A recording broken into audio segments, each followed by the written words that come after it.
Europe 1. Allez, la suite et la fin du Grand Direct de la Santé avec toujours le docteur Jean-Michel Cohen, le docteur Martine Pérez, Elisabeth Assayag et la parole maintenant à notre sexologue, le docteur Catherine Solano. Face aux caprices de notre libido, il y a des hauts, il y a des bas, au propre comme au figuré. Alors pourquoi faut-il booster sa libido ? Après tout, si quelqu'un n'a pas envie, il ne faut pas le forcer, non ? Ben non, faut pas se forcer, mais le problème c'est qu'on est dans une société, on est bombardé d'injonctions sur la libido, donc on a l'impression que tout le monde devrait tout le temps avoir envie de faire l'amour à tout instant. Or c'est pas de la vraie vie, c'est vrai dans les films ou les séries, mais pas dans la vraie vie. Donc quand on a la libido trop basse, faut d'abord se demander est-ce qu'elle est vraiment trop basse ou est-ce que je suis normale ? Oui, mais justement, qu'est-ce qui peut faire penser qu'on a une libido trop basse ? Alors d'abord, il y a trois choses. D'abord, il y a une idée préconçue sur ce qui est normal. Il y a beaucoup de personnes qui disent normalement, un couple normal fait l'amour 2, 3 ou 4 fois par semaine. Alors qu'en fait, la normalité n'existe pas dans ce domaine. On peut très bien être heureux en faisant l'amour 2 fois par mois ou tous les soirs, mais il n'y a pas de normalité.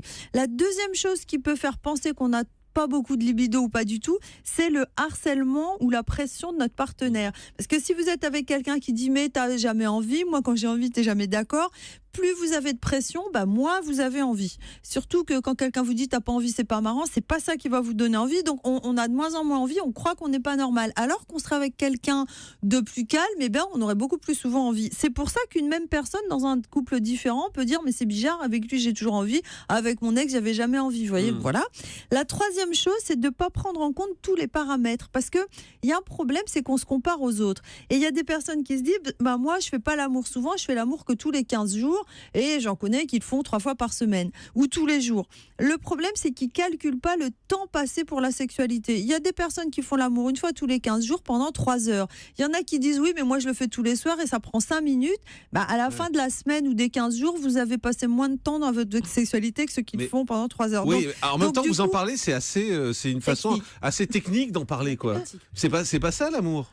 Je suis entièrement non, mais vous êtes là avec vos 5 minutes, 3 minutes, 3 heures, etc. Oui, mais ce que j'explique, c'est que les personnes s'auto-analysent en comparant les choses comparables. Et l'amour, c'est difficile à comparer, à quantifier. Donc, pour se rassurer, les hommes mesurent les centimètres, les minutes, les secondes, le nombre de fois et essayent de se comparer. C'est ça le problème. Ça, je suis d'accord avec vous. Bon, il y a bien des personnes qui ont conscience de souffrir d'un manque de libido, quand même.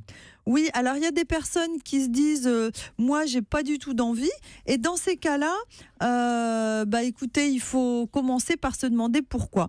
La première, parce que si vous voulez, normalement on a tous une libido, il y a que quand on est mort qu'on n'a plus de libido en fait, globalement.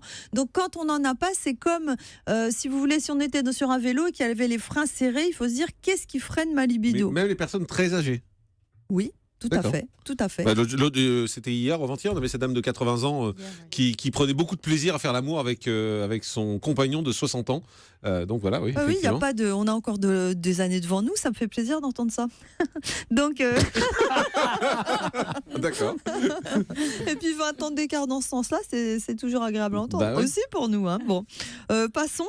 Et donc, pour stimuler, donc la libido, d'abord, c'est qu'est-ce qui freine ma libido ? La première chose, c'est les médicaments. Regardez, est-ce que vous prenez un médicament ? Alors toutes les femmes me disent non, je prends pas de médicaments, et je leur dis et la pilule ? Oui. Donc la pilule peut freiner la libido. D'accord. Ça, c'est important à savoir. La deuxième chose, c'est les médicaments pour faire pousser les cheveux. Vous savez, il y a des lotions, etc. Il y en a certains qui baissent la libido chez les hommes. Voilà.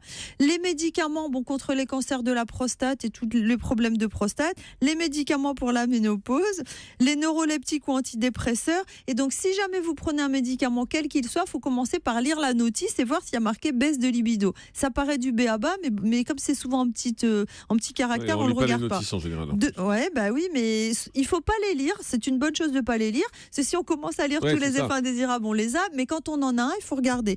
Ensuite, les problèmes de santé. Donc les dépressions, anorexie mentale, toutes les maladies chroniques, ça peut baisser la libido. Et puis ça peut être un problème de couple aussi, tout simplement, non ? Voilà, ça peut être un problème de couple. Effectivement, ce que je disais, par exemple, si l'autre fait pression sur vous, vous pouvez ne plus avoir envie. Mais surtout, si vous avez une émotion négative envers votre partenaire. Par exemple, si vous lui en voulez beaucoup, si vous avez du ressentiment, de la colère ou de la jalousie, du coup, cette émotion émotion négative va contrebalancer votre désir et vous aurez l'impression d'avoir aucun désir, alors qu'en fait, il est toujours là, mais l'émotion négative fait une vague qui emporte ce désir et vous ressentez plus de désir. Alors, on va prendre le cas le plus simple, parce que sur les médicaments, après, chacun va régler ça avec son médecin. Si le problème vient du couple, qu'est-ce qu'on fait ? Alors, quand on a un problème de couple qui fait qu'on n'a pas de libido, il faut crever l'abcès et dire ce qui ne va pas, parce que sinon, c'est impossible de retrouver du désir si on a plein de ressentiments envers l'autre et de choses qui ne vont pas. Donc, il faut se parler, il faut vider l'abcès et puis la libido doit revenir si on a bien réussi à évacuer ça. Mais ça, c'est s'il y a un problème, ça peut être la lassitude aussi. Oui, alors quand on est une personne normale, qu'on se dit je prends pas de médicaments, je m'entends bien avec mon conjoint qui me harcèle pas et quand même j'ai pas d'envie. Alors il faut se dire déjà s'autoriser à penser à la sexualité, parce qu'il y a énormément de personnes qui ont une pensée sexuelle dans la journée, on en a tous, et qui se disent non mais j'ai pas que ça à faire, je pense à autre chose. Plus on évacue les pensées sexuelles, moins on a de libido. Donc quand on a une petite pensée sexuelle, on y va, on l'alimente, on se dit oui c'est agréable de penser à des choses comme ça, etc. Ah bon, d'accord. Voilà. Mais on s'excite tout seul, quoi. C'est même pas s'exciter, c'est pas l'excitation au moment où vous y pensez, mais avoir une petite énergie dans ce domaine-là. Oui, mais ça va pas jusqu'à parce que l'excitation pour un sexologue, ça veut dire érection ou lubrification. Ah pardon, si vous voulez. D'accord. Donc c'est une stimulation érotique. Très bien. Ensuite, c'est se donner du temps. Ouais. C'est hyper important parce que dans notre société, beaucoup de gens consacrent pas de temps à la sexualité, ils courent dans tous les sens. Bon, je fais pas la liste de tout ce qu'on a à faire, c'est pas la peine, mais si on repousse pas tout ça pour donner du temps à la sexualité, on n'a pas envie du tout, on trouve pas le temps. Bon, et alors si on va mettre des guillemets parce que je sais que les médecins n'aiment pas ce mot, mais si on est normal, mais qu'on a envie de booster sa libido un peu, qu'est-ce qu'on fait ? Par exemple, on peut lire des livres érotiques, parce que chez les femmes, par exemple, c'est extrêmement efficace. C'est pour ça, je vois bien, Jean-Marc, vous êtes un homme, on avait remarqué, tant mieux. Et donc les livres érotiques, ça fait office, c'est beaucoup plus efficace chez les femmes. C'est pour ça qu'actuellement, il y a un grand renouveau de la littérature érotique. Elisabeth, pour les femmes. Non, moi je me disais, est-ce qu'il ne faut pas tout simplement prendre un second partenaire ? Oula. Non, mais. Ah oui, elle y va carrément. Je m'en vais là. À ce moment-là, ça veut dire que vous avez. On de la embrasse votre libido, mari au passage, Elisabeth. Ça veut dire que vous avez de la libido si vous avez envie de le faire. Non, pas du tout, mais c'est une. Est-ce que ça peut relancer l'excitation ? C'est ça ce qu'elle veut dire. Alors, y penser, oui, le faire, ça dépend de votre.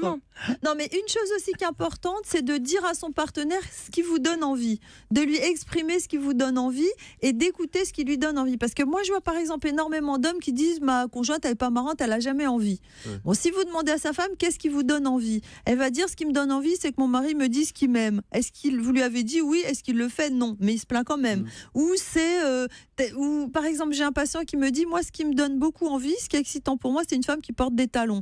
Il n'a jamais osé le dire à sa femme, donc elle met jamais de talons. Enfin, c'est complètement débile, mais c'est la communication déjà de dire moi, ce qui me donne envie, c'est telle chose, et puis voilà. Mais Elisabeth disait par exemple penser à un autre en faisant l'amour avec son mari. Oui, c'est pas forcément en faisant. C'est bien ou pas ? Alors c'est ni bien ni mal. C'est pas terrible quand même, non ? Écoutez, c'est pas une forme de trahison ? Oh non, c'est pas une forme de trahison. Non. Si vous êtes avec votre mari et que vous pensez à un autre, c'est pas génial, non ? Disons que la sexologue, tout le monde peut avoir des fantasmes. Un fantasme, c'est pas une trahison. Ce qui est une trahison, c'est de passer à l'acte. Donc on peut penser à tout ce qu'on veut. Dans sa tête, il n'y a pas de souci. Surtout des choses interdites, parce qu'en général, ce qui est excitant, c'est ce qui est interdit. Voyez. Donc si ça vous excite plus du tout de penser à un autre homme, c'est embêtant, c'est que vous l'interdisez peut-être pas. Donc on ne connaît pas assez bien les femmes finalement. Finalement. Et puis pour booster sa libido, un petit conseil encore ? Vous avez tout dit. Pour conclure, je veux dire une chose, c'est qu'on est tout le temps en train de parler de booster la libido, et des fois je me dis, il faudrait peut-être se poser la question comment faire pour diminuer la libido, parce qu'il y a beaucoup de couples où il y en a un qui harcèle l'autre, et si vous voulez, c'est un puits sans fond en demande, et on dit toujours comment il faut faire pour que l'autre monte sa libido et pas pour que celui-là la baisse. Donc il faut être au même niveau, quoi. C'est le secret du couple. Voilà, exactement. Merci beaucoup, Catherine Solano.